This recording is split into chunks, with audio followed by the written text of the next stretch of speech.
May nagreklamo daw, kabayan. Dito daw, kaya pumunta yung barangay. Ayan o. Ano opinion mo? Sabi ng mga Marcos vlogger, mas maunlad daw ang Pilipinas ngayon kaysa kay panahon ni former President Duterte. Yan, kaya lang sinasabi ng mga Marcos vlogger dahil sa bayad sila. Alam nyo ba, the more na ang mga kapwa vlogger nila ay tinitira nila at below the belt, the more na malaki ang kita nila dyan. Alam namin yan kasi kayo mga PCO reactor, bayad kayo. Mismong PCO ang umamin na marami silang hinire na mga vlogger, lalo na sa FB. Yung mga yung mga trolls na yan. Yan ang sinasabi ko sa inyo, wag na wag nyo kaming kakantiin. Dito tayo sa baba, magdebate tayo dito sa ground. Wag kayo dyan sa comment section at sa live. Dito tayo. Kayo ang mag-set. Kayo ang magsabi kung saan lugar. Kami pa magpapakain sa inyo at magpapamasahe. Magdebate tayo dito. At tayo, mag-survey tayo. Wag kayo na sa comment section at sa live. Kasi kayo mga multo. Apparition. Oh, ano ba masasabi nyo kagaya niyan? Yung sinasabi nyo na na yung mga MPA na napatay na yan, maging hero. Paano sila naging hero yan? Ang dapat maging hero, yung mga militar na nakakuha doon sa nagtatago sa 5 feet sa ilalim sa balon na kung saan yung nakuha nilang babae ay film yun. Ang nakakapagtaka, bakit siya napunta dito sa Pilipinas? At ayon sa nabasa ko source ko, yan ay may nakasis dito kung bakit siya nakapunta dito sa Pilipinas. May mga pinagdaanan siya. Ang pinagdaanan niyang isa number 1 ay yung Kabataan Party List. Siya ang nag-assist doon kung bakit itong Film American na to na napunta dito sa Pilipinas. Na which is maganda ng buhay niya sa Amerika. Hindi niya na kailangan dito sa Pilipinas. Bakit siya napunta? Alam niyo kung bakit? Nalaso ng isip kasi ang trabaho ng mga MPA na yan ay lasunin ng kapwa Pilipino, lalo na mga kabataan. At walang magandang maidutulid yan. Maraming buhay na kabataang sinira yung mga MPA na yan, pati pamilya. Kaya wag nyo nang ipopost sa FB, ipopost nyo pa sa FB na pakawalan yung bihag ng ng nakuha dun sa sa Mindoro. Hindi, mahiya naman kayo. Dapat pamilya nila ang magrereklamo at magpo-post dun na ang kaanak dapat, ang tanging kamag-anak lang niya ang pwedeng magreklamo, mag-post. Hindi kayo, wala kayong karapatan, hindi nyo anak yan. Yan ang hirap sa inyo Ang hirap sa inyo mga MPA. Kayo, ang mga kabataan, tinuturuan nyo na itakwin ang pamilya at yan aral nyo yan. Na ang pamilya ay kakalimutan. Yan ang totoo talaga niyan. Sabi kasi ng mga Marcos vlogger, bayani daw si BBM kasi siya yung nagbulgar ng mga flood control, ganon. Kay Digong daw, walang ganon. Kaya binabayani nila si BBM ngayon. Ay, hindi pwede maging bayana si BBM. Alam niyo bakit? Nasasabi lang niya kasi dinadivert niya ang lahat ng pangyayari dahil siya ang ulo at punot dulo ng nakawan dito sa Pilipinas. Siya ang head of state. Ibig sabihin ng head of state, lahat ng nangyayari dito sa Pilipinas, alam niya. Kung hindi niya talaga alam yan, ibig sabihin weak leader siya. Weak leader siya, yan lang yun. Kaya kailangan sa'yo BBM, alam mo na yan, hindi na kailangan sabihan ka na bumaba ka sa pwesto. Alam niyo kung bakit? Yung kahiya na lang, yung maging taksil ka sa bayan, dapat bumababa ka na sa pwesto nun. Kasi kung sa ibang bansa yan, bumababa na sa pwesto yan, ang iba nga nagpapakamatay pa. Pero ikaw nasaan? Kapituko ka kasi alam mo, pag ikay bumaba sa pwesto, hahabulin ka talaga. Napakarami mong kaso yan. Yan ang tandaan mo BBM. Okay. Tama. At sa, Ikaw, meron bang hero na adik? Okay. Ibig mong sabihin, dito lang sa Pilipinas magkakaroon ng hero na adik? Walang hero na adik. Dito. Wala pang bangag na naging adik. Ang tawag sa kanya dyan, erotic. Ano tawag? Erotic. Hero addict. Heroin. Nagagalit na rin si Ma'am Nilby. Ayan. Mahawa na. Ma'am, ano yung opinion mo doon sa, meron kasi isang sundalo na nag-withdraw ng kanyang support ngayon kay BBM? Yung sundalo na si Colonel Audi. Yes. Alam mo, saludo ako sa kanya. Alam niyo kung bakit? Hindi niya inisip. kung ano yung naging serbisyo niya for 34 years o 35 na pwedeng mangyari sa kanya, mawawala lahat sa inyo, hindi niya inisip. Ang inisip niya yung prinsipyo. Kaya ka nga militar eh. Ibig sabihin, tapat ka sa bayan. Kaya yun, saludo ako sa kanya. Kay Sir, Colonel Audi Mongo. Mongo, di ba? Tama, Kaya saludo ako sa kanya. Pero ngayon, ang alam ko, wala na siya sa pwesto, di ba? Tinanggal na. Pero sir, yung ginawa niyo po, hindi niyo na inisip yung kung ano yung magiging output ng iyong withdrawal of support kay BBM. Ang inisip niyo po ay yung kapakanan ng sambayan ng Pilipino. Kaya saludo po ako sa inyo, sir. Si Sandro kasi, siyempre, anak ni BBM yan eh. So talagang maluluto na yan. Hindi talaga siya may imbestiga yan. Bayad na ng mali-maleta. Hindi yan. Hindi na yan. Maliban na lang talaga kung bababa si BBM sa pwesto. Ayan, yung mga kaso sa kanila talagang magsusunod-sunod na yan. At saka siya yung kabataan na sa henerasyon na parang milyonaryo at yung parang may tawag sa kanya, 'di ba? Yung siya yung hari ng Nari na pondo. Oo, hari ng pondo. Yeah. Sana lang. Pag tumakbo si Sandro Marcos bilang Pangulo, iboboto mo ba? Ay, hindi ko nga binoto si BBM. Alam niyo kung bakit? Kung ano si BBM, yun din si Sandro. Lagi ko nasa isip yan, na ang mga Marcos, kaya yan bumalik sa pwesto, hindi para maglingkod sa bayan yan, kundi maghiganti yan. Sino ba ang maglilingkod sa bayan? Kung gusto mo bumalik ka na dating ginawa sa pamilya nyo, itinakwil, itinapo sa ibang bansa, tapos babalik ka sa gobyerno para maglingkod. Walang ganon. Kasi nasa isip ng mga yan, kaya yung gustong bumalik sa Malaki. At yan inarinig ko na dati pa yan, talagang babalik sila sa Malacanang para maghiganti. Kaya hindi ko talaga binoto yan, never kong binoto yan, kasi alam ko na ganyan ang mangyayari, hindi ako nagkamali. Talagang weak leader. At walang magandang gagawin sa bayan. Magdanakaw pa. Sir, bakit po hanggang ngayon ay suportado po ninyo si dating Pangulong Duterte? Pa yung pamumuno ni Tatay Digong noon eh. Mga adik ay takot kay Tatay Digong at maraming nagbago. Pero ngayon, kinakanlong na yung kriminal ngayon eh. Walang puso sa mamamayan yung administration ngayon. Yun lang po. Sir, isa na lang po.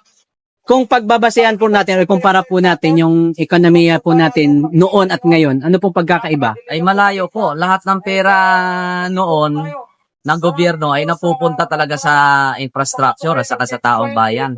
Ngayon, hindi na natin alam kung saan napupunta yung mga pera natin.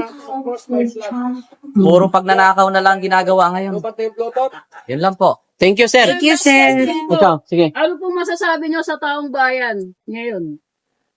Ay yung taong bayan ngayon ay parang alila na lang. Alila sa kanyang bansa, kayod ng kayod, pero yung tax na binabayad ay napupunta lang sa magnanakaw. Thank you, sir. Thank you po. Ma'am, itanong ko na lang, ma'am, ha? Ma'am, ano po yung rason bakit kayo pumirma? And then, ano po yung masasabi nyo sa nakarang administrasyon ni Tatay Digong? Bakit nyo po siya lalong minahal at nagustuhan? And then, ano po yung may kukumpara nyo sa kanyang administration and sa takbo ng ekonomiya ngayon sa gobyerno ni BBM? So, actually malayo pa yung pinanggalingan para tas nakita ko sa vlogs niya yung meron nga dito sa Quezon City na pirma para kay tatay. Saan kayo galing, ma'am? Matanong. Sa galing pa ako ng pinuntahan ako sa Balintawa. Oh, layo-layo. So galing doon, tapos pumunta ako dito. Pumirma ako kasi yung pinaglalaban nyo na ako silent, lang ako reader lang sa mga supporter sa mga Facebook para kay Tatay Digong na makauwi siya. Kasi bilang Pilipino, dapat dito siya sa Pilipinas ginagawa ng process sa justice. Kung meron mang kasalanan sa mga nakikita nila before kay Tatay Digong, dapat dito sa Pilipinas ginagawa yan, hindi sa ibang bansa. So, actually, ang naging bumoto kay Tatay Digong bilang presidente kasi nakita ko yung adhikain niya sa bilang Pilipino na talaga yung gustong niya mangyari sa Pilipinas na maging drug-free kasi dati sa tinirahan ko puro drug addicts. So yung mga yung mga nakasalamuha ko, hindi magandang impluwensya para sa mga anak ko ngayon. Opo, ma'am. So yung maging protektado yung mga kabataan sa bilang drug-free country sana, yun yung mga gustong ipaglaban ni Tatay Digong. And sa kasalukuyan kasi ngayon, yung mga flood control, nagbabayad ako ng tax ko. Pero yung tax ko, saan napupunta? Wala. Hindi katulad dati kay Tatay Digong na nakikita mo yung progress ng Pilipinas, nakikita mo kung saan napupunta yung mga proyekto niya na ang Pilipino ang nakikinabang sa proyekto niya. Yun lang. Salamat, ma'am. Thank you po, thank you. Salamat Ingat, ma'am. po. Sir, bakit to hanggang ngayon ay suportado pa rin po ninyo si dating Pangulong Duterte? Eh, siya lang ang presidenteng napakagaling eh. Siya lang ang presidente, inabot ko si Marcos, lahat na ng siya lang talaga matindi. Tumahimik, gumanda yung palakad, kahit yung mga adik sa amin dati, nung siya, pag umuwi ako ng bahay, mga anak ko umuwi, wala akong pangamba nung siya presidente, pero ngayon wala. Kailangan mo sunduin yung mga anak para sunduin, para alam mo safe. Walang safe ngayon sa bansa natin. Puro kurakot ngayon. Yun lang po. Sir, isang question na lang po. Sabi ko kasi ng mga vlogger doon, vlogger ni Marcos, umuunlad daw ang ekonomiya ng Pilipinas ngayon. Bayaran po yung mga yun eh. Tayo hindi naman tayo bayaran eh. Puso tayo rito eh. Diba? Tayo totoo eh, sila bayaran. Kumikita sila ron eh. Anong tayo ron? Pero walang katotohanan yung gumaganda yung ekonomiya natin. Pwede lang magmura sila eh. Sir, huling question po. Ano po masasabi niyo para sa taong bayan? Eh, sana naman, kaysa tayo, paglaban natin yung karapatan natin. Huwag tayong matakot. Yung pananakot nila, sige lang manakot sila, pero panindigan natin yung kung ano yung tama. Diba? Yun, salamat po. May tanong po. Ikaw daw. Wala na. Sir, salamat po. Thank you. Sir, salamat. Ingat po. Kabayan, ang daming pumipirma ngayon dito ho. Nasa Quezon City kami, kabayan. Sa may Katipunan Avenue, Quezon City po. Ayan. Ito si Sir. Ito. Ako si Aurelio Delen, taga BF Homes. Kung ikukumpara ko yung ekonomiya at saka yung administrasyon ngayon at saka nung panahon ni Pangulong Duterte, noon ang mga babae nakakapaglakad ng safe kahit anong oras ng gabi. Ang ekonomiya natin, ang investor nagpapasukan sa Pilipinas. Kumpara ngayon, wala. Hindi ka makapaglakad ng safe ngayon, alas 7, alas 8 ng gabi. Ang krimen nandyan sa tabi-tabi. Balik na naman ng droga. Ultimong simpleng batas, paninigarilyo sa pampublikong lugar, balik, walang nag-i-implement. So, kung ikukumpara ko ngayon, malaki ang pagkakaiba. And, ito yung may babalik ko kay Tatay Digong. Kami naman. So, Marcos, resign. Yun, maraming salamat, Marcos, sir. resign. Wala ka nang puwang sa puso namin mga Pilipino. Marcos resign. Marcos, resign. Thank you, sir. So, normal lang naman. Sir, bakit hanggang ngayon suportado po ninyo si dating Pangulong Duterte ho? Sa amin po unang-una, sa amin mga OFW, napakalaki po nang naitulong niya sa amin. Kasi pag dati, nung panahon niya pa, lagi kaming pag tumatawag kami sa mga kabinete niya, na-actionan talaga lahat. Tapos yung kriminalidad, nabawasan nung panahon niya. Totally nawala ngayon, talamak na naman po, alam naman natin lahat. Tapos yung hindi namin malilimutan yung pagmamahal niya sa taong bayan. Kaya ngayon, sinusuklian lang din namin yung kabutihan niya. Kumbaga, tayo kami naman. Salamat, sir. Yes, isa na lang, sir. Sir, usapang economy. Asan yung mas sa palagay ho ninyo umunlad ang Pilipinas? Nung panahon ni Digong or ngayon pong Panahon administrasyon? po ni PRRD, dahil ramdam po lahat ng taong bayan. Panahon po ni Digong, kumbaga umunlad talaga yung Pilipinas. Sa ngayon, wala na po talaga, parang palubog na tayo ng palubog sa panahon ngayon. Thank you po. Sige po. Thank you, sir. God bless. Sige po. Ako po si Jacqueline Talapo. Okay, From Malinche. Mabalik siya si ma'am. Ma'am, bakit po kayo pumirma dito sa Tay Kami Naman signature campaign? Sige, ma'am. Mas okay kasi yung kay Duterte dati kaysa ngayon. Kasi dati walang mga masyadong droga kaysa ngayon maraming Marami na delikado naman. pag naglalakad ka sa kalsada tulad dati. Ma'am, ano yung mensahe mo kung narinig ka ni tatay dito? Bilang ordinaryong Pilipino po. Laban lang. Laban lang. Ikaw ba, may tanong ka ba kayo? Hindi, okay na. Okay na. May nagreklamo daw, kabayan. Dito daw, kaya pumunta yung barangay. Ayan o.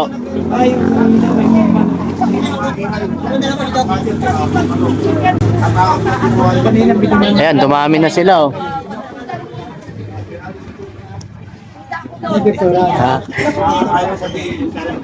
May nagreklamo daw po. Kaya pumunta yung barangay. Ayan o.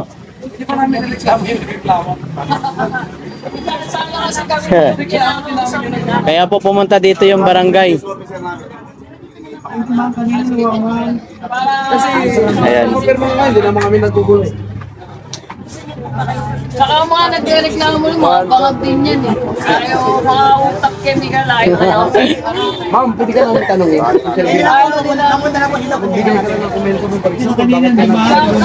Ayan, meron daw po nagreklamo kaya pumunta po dito yung mga kawaniyo ng barangay, kabayan. Yung naramdaman mo na Kayo dito, nung siya kayo gusto magreklamo sa amin. ngayon, pwede rin kumpara ngayon, ekonomiya, drugs, crimen. Then, siguro, mensahe mo kay Tatay Digong sa kanya. Back to you. Tatawagin ko yung desk officer. Sige, sir. Kami, hindi ko na alam. Hindi, okay lang, sir. Opo. Trabaho lang. Labas din kami. Nandito na kami. Dito ka, ma'am. Sige lang, okay lang. Kasi naman yung emosyon mo. Para makita nila na hindi tayo tropa. Pirma lang, pirma, di ba? Pakilala mo kahit ano lang, kahit pangalan lang, wala na kompleto. Pangalan, wala lang address. For the record lang. Okay, mama, sabihin ko Ito kay Tatay play. Digong to eh. Ako po si Doris. Ayan po. Sila, sir. Kay Tatay Digong. Sa mga Duterte, hindi lang po kay Tatay. Kasi po nung Ano na pangalan mo yung sabi dyan? Ako yung tumawag. Oo, dito kami ewan ko. Hindi naman ako emotional sa tatay ko, pero pagdating sa kanya, emotional ako kasi sana makalabas na po siya. Kaya nga hindi po dapat ako pumunta. Kasi sabi ko, dasal ako ng dasal, pero hindi naman ako kumikilos. Kaya pumunta po ako dito. Para po kahit paano, meron po akong action, hindi lang po dasal. Yun lang po, sana po makauwi na po siya. Salamat, ma'am. Ma'am, final tanong ko lang. Bakit ganon kayo ka-emotional habang nagpapayag ng suporta kay Tatay Digong? Ano po, mahal ko po kasi yung pamilya ko. Nung panahon po niya, Hindi naman kailangan ng kasi po yung pamilya ko. Oh, okay, okay. Ayaw ko po na may mangyari sa kanila na masama. Paano Dahil lang sa mga adik, sa mga ano. Ngayon po, lagi ko iniisip, malugang po mga anak ko. Para lang Kung ano po sa mangyayari, campaign signature, parang sir, wala hindi rin naman po justice rally, pag ngayong panahon na to. Kukuha ng Kaya nung permit. gusto ko po talagang maibalik yung mga Duterte. Salamat, Yun naman ma'am. po, pag sa ano po, hindi po kilala ko yung ano ko kasi ayaw ko yung bardagulan. Pero nakipagbardagulan po ako. Yeah. Pero nilala ko kasi minsan dinadama yung mukha, yung mga apo. Opo. Salamat, ma'am. Duterte pa rin tayo. Duterte po. Salamat po. Thank you po. Maraming salamat. Thank you po. Thank you, ma'am. Ako sa nagbigay sa taga San Juan, ba mabuhay po kayo. Eto, dito kasi kabayan, binigyan kami dito ng ito nga, Solid Duterte yun eh. Ayun po, meron po. Oy, promotion ng Shocks to Go. Salamat po kay Madam na nagpirma kanina. San Juan. Taga San Juan, salamat po Madam. Di ko naman tandaan yung pangalan niya. Mainit-init pa sir oh. Ah. Oy, free ano na yan sa Shocks to Go ah. Saka yung mga nagbigay din po kahapon ng Coke, saka yung mga pizza, grabe. Maraming salamat po. Mga supporter po ni Tatay Digong. Oo. Hindi namin alam na yung mga pangalan nila sir kasi ang dami nilang nagpirma eh. Kaya Basta nga. pagdaan nila yun. Ayun, dalawang ano pala oh. Dalawang box oh. Solid DDS. Inabot lang dito. Kasama pa kami sir. Sa mga Marcos loyalist. Ayan, sila ma'am. Pag Ayan. pula sir, men's para sa mga pulangaw lang din. Pantali. Oh, pantali. Andito po tayo kabayan sa Katipunan Avenue, Quezon City po. Ayan, signature campaign for Tatay Digong. Don't forget to like, share, and ipalo po natin ang ating Facebook page. Maraming salamat po mga ka-DDS. 1, 2, 3, 4. Sir, pwede ka tanongin? Peter Bio? Kunti lang, mga 2 minutes lang. Mga 10 minutes. Depende sa Grabe, mga ah. sabihin. Ikaw na, tanong dong. para sa signature campaign? Tapos, ano mo masasabi mo doon sa mga gobyerno ni Tatay Digong? Pwede mo ikumpara sa pang-gobyerno ngayon yung BBM na walang kwenta. Then siguro, basis mo kayo ni Tatay Digong. And then, panawagin mo sa lahat ng mga Pilipino. Okay, saglit lang, sir. Sabihin ko lang sa'yo, okay ha? Okay, sir. Panawagan ko sa sabihin na lang natin na hindi ko nagustuhan si Tatay Digong ng pamumuno niya. Pero lalong hindi ko kasi nagustuhan yung dito siya nagkasala, bakit dadalhin siya sa ibang bansa? Dapat dito siya litisin para mas maramdaman natin na nagkasala nga sa atin yan, dito parusahan talaga dapat. Hindi yung parusahan sa ibang bansa, parang ano nangyari sa atin. Diba parang nawala tayo nawala tayo sa sarili nating bayan. Parang tayo mismo yung bumaboy sa sarili nating batas. Pasensyahan tayo, hindi ako maka-Duterte dati, hindi man ako maka-BBM ngayon. Ang sa akin lang kasi, ipatupad ang totoong batas para sa atin. Yun lang po sa Thank you po. Sa akin naman kuya. Tapos na yan. Wala. Wait lang tayo. Interview natin si sir. Sir, interview lang, kunti lang. Bakit to hanggang ngayon ay suportado pa rin po ninyo si dating Pangulong Duterte ho? Kasi po, siya lang yung presidenteng nakagawa ng mga hindi nagawa ng ibang presidente. Kagaya nung lahat ng nangyari ngayon, yung national ID, yung passport, lahat ng mga project ngayon na nangyayari na ginawa niya nung panahon niya. Pati yung mga drug lord, mga drug addict, nalinis. Ngayon nagsisibalikan na naman. Sir, usapang hanap buhay, mas maunlad ba ngayon or noon? Nung panahon noon, kahit na pandemic, pero hindi naman tayo nahirapan eh. Diba? Ngayon, mas mahirap po. Mas mahirap na. At saka mas dumami yung korap. Thank you po. Ikaw, wala na. Thank you sir, ingat po kayo. Sir, bakit hanggang ngayon, suportado nyo pa rin po si dating Pangulong Duterte? Ay, David yan. Talagang may kamay na bakal yan. Magaling na presidente yan. Sir, kung ikukumpara natin yung pamumuno niya sa pamumuno ngayon. Malayo. Malayo. Talagang talamok na ngayon ng Thank you. Brother, pwede interview?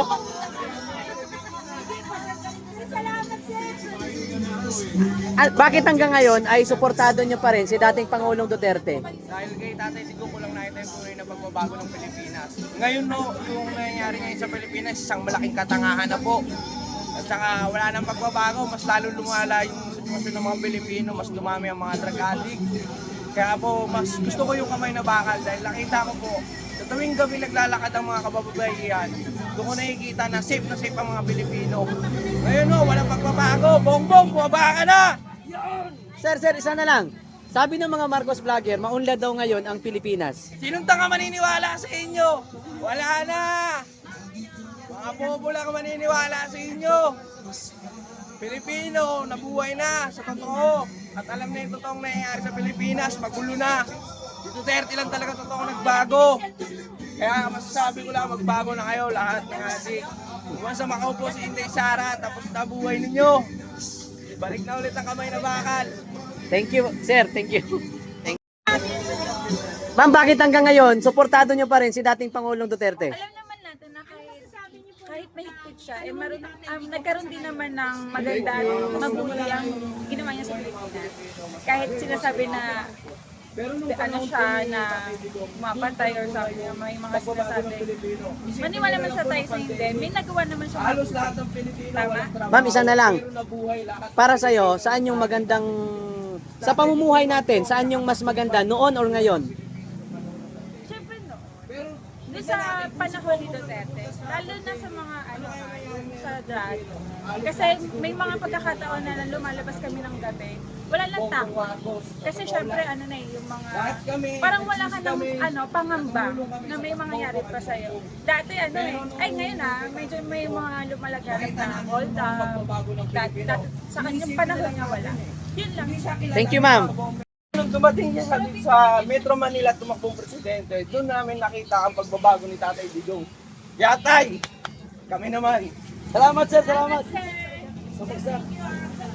Thank you. Habang nagpapapirma naman kami, Thank you, sir. Thank you. Sige po. Sige po. Panalo. Sir, bakit nyo nagustuhan si Tatay Digong? Ano po sa administration niya ang ginawa niya na tumatak sa inyong puso po? Yung mga adik naubos, At ang ginawa niya, sir, ng pandemya, ano masasabi nyo? okay siya. At saka hindi tayo namatay lahat. At yung sa ekonomiya natin, paano niya tayo talagang minintin na maganda ekonomiya natin na ay yung investors kusang pumupunta? Panalo siya kasi magaling siya katiwa-tiwala. Okay, salamat sir. Thank you po. Salamat sa pagtitay. Sobra. Ako po yung nag-viral noon sa Villamor Air Base nung nasa si Tatay Digong na iyak ako doon. Doon ako natulog. Kahit ang lagi ko nandun ako. Iyak ko talaga rin sasabihin niya na, hoy, ano yung follow niyo ako. Oo. Ang tao kasi pag gusto talaga pumubuhay, ang kailangan ng ganun. Pero ngayon, paano niya ako kasi kinakalawang ng radio ko. Nag-pick up yung replano, maraming umiyak doon. Bro Carlo, kamusta na? Yan bro. Lahat na lang kilala ko. Bro Carlo, ano yan eh, tropa namin yan. Napaka-supportive niyan. Sobra yan. Sobra. Shoutout everyone. Tuloy-tuloy po tayo mga kababayan Pinapalo na natin. nila siguro ako. Ulan, uminit man, tuloy-tuloy po mga kababayan po natin. Guys, pakipalo po natin si GM Vlog sa kanyang YouTube. Uso pa more sa kanyang Facebook page. Gusto nyo po mga kababayan po natin. Maraming salamat. Alam nyo naman, basta mga Duterte supporters, Duterte vloggers, sadyang napakatalino at napakataba po ng utak. Kaya kung may pinakamataas na IQ, isang po ito sa GM Vlog. Talagang wala po silang magagawa dito pagpartagulan. Mga mainstream media nga ng mga bias. Binabanatan ito eh. Mga hindi binabanatan ito eh. Kaya, talagang wala silang magagawa dito. Eh, alam naman natin, tayo kasi mga Duterte supporters, alam natin kung ano yung tama. Diba? Eh, yung mga bangag na yan, gumagalaw lang yung defense script na discipline sa kanila. Bago ba ito? Kaya na yan, guys. Bago ba ito? Di ba nabalik yung pan? Ano yung nabalik ng balik? Ay, yung ano yun, parang ano yung pin niya? Okay. Ayan si Maria Hara, ano yung Facebook page mo daw? Nako, lahat po.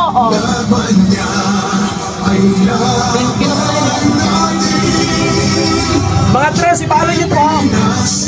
Hindi yung makipagpartagulan, palo nyo to. Ano ginaya? Okay na harap kasi kami nabaliktad eh. Lapit mo. Ayan. Buwasan mo ng live. Discreet, buwasan mo ng live. Sir, ang alas na dito, alas 8. Ayan po. Muso Pamor, yan po yung kanyang Facebook page. Pakipalo mo natin. At sa mga nag-aanak ng Juma, magdalaga kayo.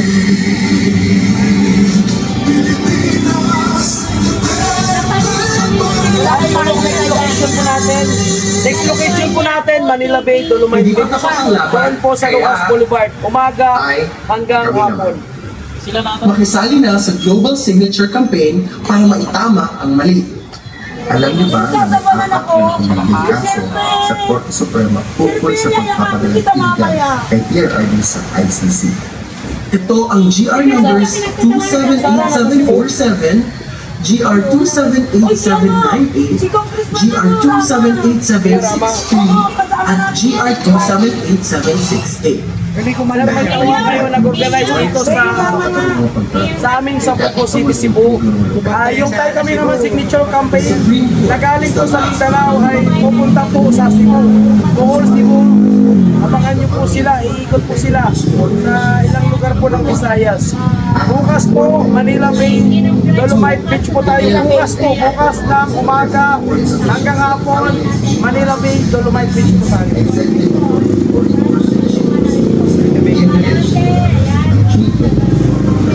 Tragis na yan. Ikaw, wala ka talaga ba? Nag-uusap-usap pa tayo dito. Siya yan, naka-upload na. Ang tindi mo. Ang walang iya, tinapag-traitor. All Muslims bring former President Duterte safely back to the Philippine jurisdiction under the protection of the people. In short, pauwi natin Alam sa mo na kung PRRD. siya doon, hindi pa na mag-upload lang. Naunahan kayo. Sabi ko ba? Pwede ko yan ako. Pwede ako, pwede ko. Dito rin ako. Joke lang. Grabe, may 1 million si Pa. Ito natin sa Supreme Court at May 1 million siya. na kailangan mo i-download at i-print. Bukas po tayo bukas. Alam niyo ba, Yes. signatures Para meron consist Sila Joey ang team sira. Okay, sir. Kay Tatay Digong, naranasan natin kung paano katahimik ang ating bansa. Naranasan natin kung paano niya sinugpo ang korupsyon, ang droga, na noon ay laganap kahit sa mga subdivision, barangay, bayan. At nang siya ay manungkulan ay lahat na to ay nasugpo niya. Bagamat minatira, pero patuloy na ang mga Duterte ito ay lumalaban sa mga ganitong bagay. Yun po, at sana si Tatay Digong ay mabilis na makauwi at maipagpatuloy ang ganitong sistema sa ating bansa. Yun lang po. Salamat, sir. Thank you po. Ganun talaga. Yung mga babae, no? Sila naakyat, ano? Oo.